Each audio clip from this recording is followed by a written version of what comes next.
What's up, guys? So I finally beat this game. I think I beat it like a week ago or something like that. And let me just say that I absolutely loved it. I loved this game. This was such a good game in my opinion. Such a good RPG and just story in general. I don't know if I loved it so much because I've been reading the books. It's just, I don't know. I just find it so awesome to be able to see Geralt and try to like I found myself whenever he had to do like make a decision, I would always be like, what would Geralt do? You know, like what would he do in the books, or what would the real Geralt do? So I really had a lot of fun, and it is a better experience if you've read the books. And I'm sure if you've also played The Witcher. Now, originally I wanted to play The Witcher first, but I wasn't able to. I tried to install it on my computer, and it wasn't having it. For some reason, my computer, it's a Mac, and it's a good Mac. But I think because I have so many videos and I use it so much to record, and like I said, I have a lot of videos on here, I have to constantly be freeing space. It was taking up a lot of memory or whatever on my computer, and it was just making my computer go really slow, and it just wasn't worth it since I'm constantly recording. So I was like, forget it. So I did all the research that I needed to on The Witcher, and I started playing The Witcher 2, and I was fine. I wasn't lost anymore. I understood exactly what was going on. They almost mentioned things from the books more than from Witcher, from the first Witcher, the video game. At least that's what I was sensing. I was like, oh, that was from the books, or that was directly taken from the books. If you want to have a really cool experience with the game, I'd say read the books. I mean, there's only 2 right now that are professionally translated. And they are such a good read. They're so good. I just love the style of the books. And like I said, they just tie directly to the game. You don't have to read the books in order to understand what's going on in the game. And if you do your homework, if you research and stuff like that, you don't even have to research that much. You could play this game without having to play The Witcher 1. Now, of course, you probably will have a better experience if you do play The Witcher 1. I don't doubt that. I would have loved to be able to, but I know a lot of people can't, because a lot of people were telling me, I can't install The Witcher on my computer. So, since there's a lot of people that can't, you really, it's not like you have to. I think it would increase your experience, but I don't think you have to. CD Projekt is amazing. I love this company. They did a really good job to make a story, or to bring The Witcher 2 and The Witcher, to bring it to the video game, because the books came out first, to bring it to video game and not have people be completely lost, where they're like, oh my god, I didn't read the book, I don't even know what's going on.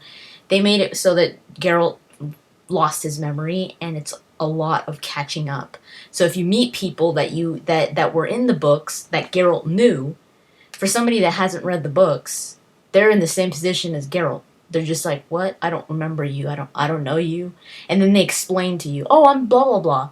So it's like kind of like a catch up for people that haven't read the books. I can't judge you guys. Like, I've been getting a lot of messages from people saying, oh, I beat it like really fast. This game's way too short. Or people that don't like it, where they're just like, oh, that game kind of sucked. It was too hard. I'm hearing a bunch of different things.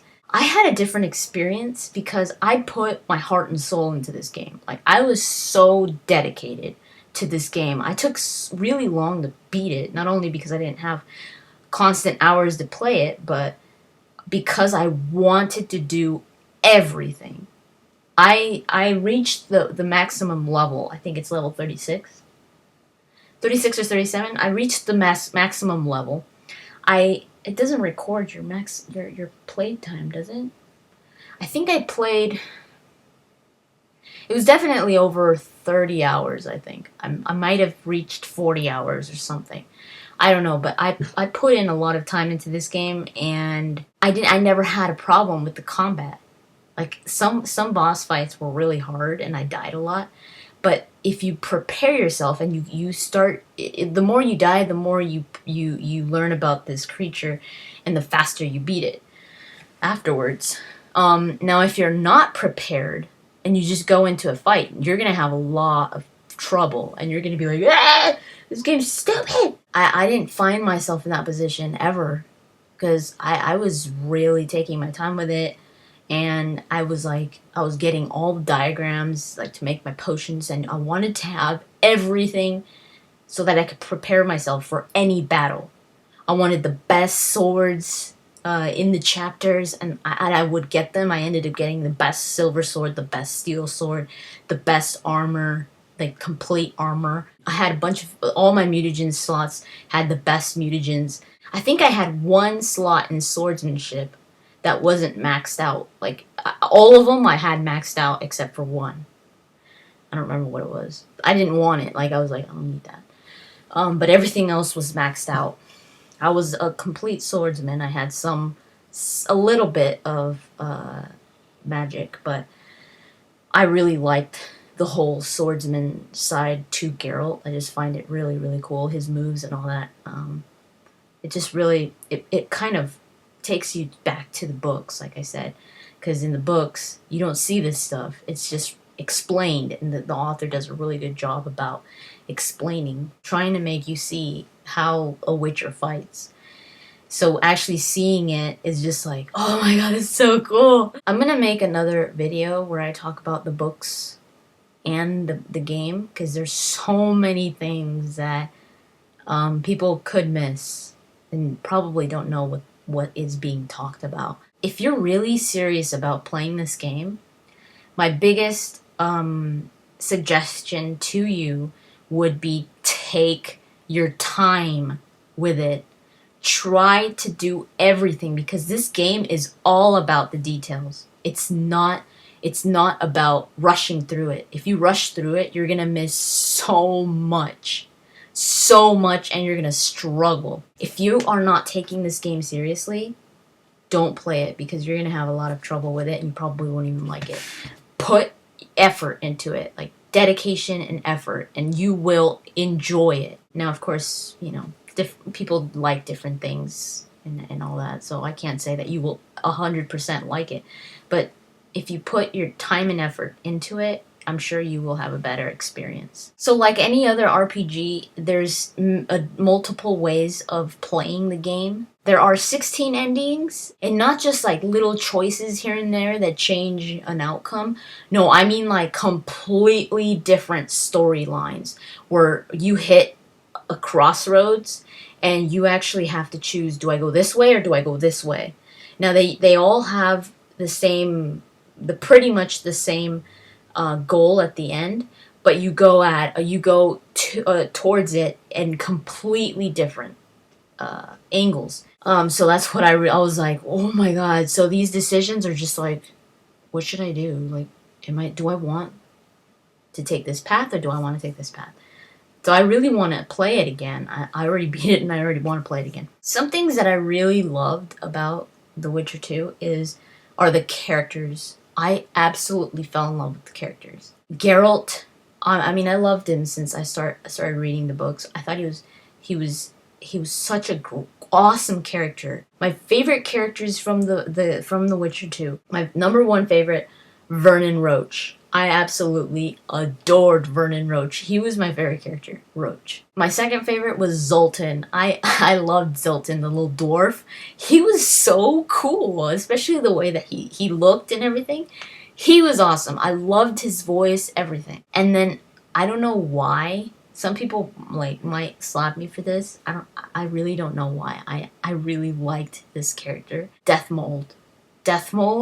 He was such a jerk, but I loved his character. I thought he was really funny. Like, before the things got deeper into the story, he was pretty funny. Like, he was just this childish character, this childish mage that just got on your nerves, and he made me laugh. Like, there was some parts that just made me laugh. Another thing that really made you almost get more into the characters was the graphics, the way that they would make their faces move. Like sometimes their body language didn't really fit with what they were saying, but their facial expressions, it reminded me a lot of like Red Dead or like Rockstar games, where they really focus on facial expressions. When video games do that, that is like my favorite thing in a video game, when they focus on facial expressions. Like this one, they didn't even have to say anything. Like it would just be you would just be watching Geralt or anybody, and every now and then they just go. They'll just do these little like, like this little thing where it just makes you feel what they're feeling. I really like the idea that you could prepare for specific battles. I've always liked this in RPGs. I think there was this one sword that would grant you plus 10 damage to large monsters. I always kept that sword in my inventory, so that if I ever went up against a big monster, I'd switch that sword with the one that I had, and then having to prepare with potions before a battle. It just makes it really, really realistic to me. Where you're just like, okay, what do I want to do? I'm gonna be fighting this. What? So it's just cool. I love that. I also loved balance between the seriousness and the humor. It was more of a serious game than it was of a funny game, but it does had a good amount of humor in it, where and even in just in the background, where you just like chuckle every now and then, or you'd be like, oh, that was perfect. Like I love that he said that or something like that. I also love the way that the story is being told. It reminded me kind of Dragon Age 2, not completely to that extent, but kind of like a narration. Because the person that's telling the story is Geralt's best friend, Dandelion, and it's not only told, but it's like he's writing it. So it's like a journal. And even when you would go into your journal, when you would read quests, like what do I have to do in this one quest? It would talk about the quest in like third person, like, oh, Geralt met this one lady and she said that he had to do this and that. So it wasn't like do this, this, this. No, it was like a story, like a journal writing, because that kind of thing kind of happens in the books as well, where Dandelions a lot of times tells stories of The Witcher. So this is like another one of his stories that he's telling. I liked that it was a challenge, because it really was a challenge. And I want to play it on, what's it called? Dark mode? Like the really intense one. I really want to play it on that. I want to see how crazy it is. I'm sure it's probably really, really hard. I played it on normal, but like I said, I didn't have a really hard time with it. So I think Dark will be a good challenge for me. So I want to try it. Now for the things that I didn't like, and I mentioned this before in one of my 10-parter series, the gameplay. Dandelion. Dandelion was such a disappointment to me. He was my favorite character in the books. He's absolutely hilarious, and he just has this aura to him that you could totally pick up even through a book. He's so full of energy, so flamboyant, such a powerful character when it comes to like personality, and he's just boom. He fills the screen. He's just there, and he's awesome. He has the best lines. He's super funny.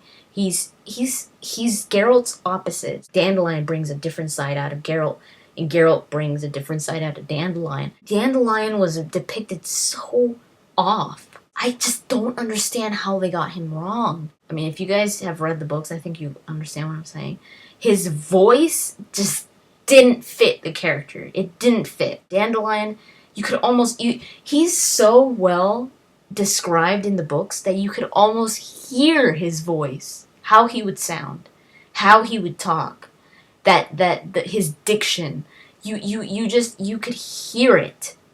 That's how well the book is written. And for him to just be this guy that sounds like some guy from the McDonald's drive-thru, it's just like, what? So he was just like bland. He was just like, and I wouldn't have made a big deal about it if Dandelion wasn't such an awesome character in the books. where I just think he would have brought so much more to the game. Before I played the games, I was like, oh my god, I hope Dandelion comes out. I was just like, oh, it's gonna be so cool. And when I started playing the game and I started to see that Dandelion was the one that was writing it and everything, and I was like, oh my god, I got so excited. And then he came out, and I was like, that is not Dandelion. You gotta be kidding me. Another thing is there were some glitches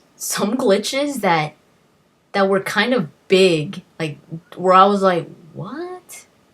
Now there were some minor glitches that I can't even remember. Where I remember that when I encountered them, I was like, the hell was that? You know, some stupid little one. But the ones that stuck with me was that I was just pissed. Was when I was playing dice poker. I don't know how the computer read this wrong, but I won the dice poker game. I was like, oh my god, that's the first time I ever get a straight. I think it was like 1, 2, 3, 4, 5. I was like so excited, and the other person had like a 2 pair, some stupid little low thing. I was the winner, and I was like, oh my god, I just got a straight, and it said you lost, and I was like, how the hell did I lose? I was actually arguing with the TV. I was like, what? No, what? How did I lose? Huh? How did I lose? How did I lose? I was like, oh hell no, my first straight and I lose. There weren't that many things that I didn't like about the game. I thought they did a really good job about things. I mean, there were some things where I was like, they should have added this. But nothing where I was like, oh, that sucked. I pretty much loved the game. I loved the quests. I loved everything. I did everything. I did all the side quests pertaining to the little branch that I took. I will do another video explaining what my experience was, like what branch I actually took and what ending I got and all that.